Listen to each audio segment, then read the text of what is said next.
In this video, I'll show you how to convert your PowerPoint presentations into PDF format directly on your mobile device. Let's get started. First, go to the Play Store or App Store and search for Microsoft Office 365. Install the app and launch it once the installation is complete. Inside the Microsoft 365 app, tap on Apps in the bottom right corner and select Document to PDF.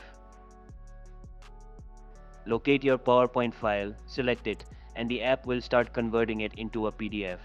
After the conversion is complete, tap on the three dots in the bottom right corner, select Save As, and choose the location to save your new PDF file.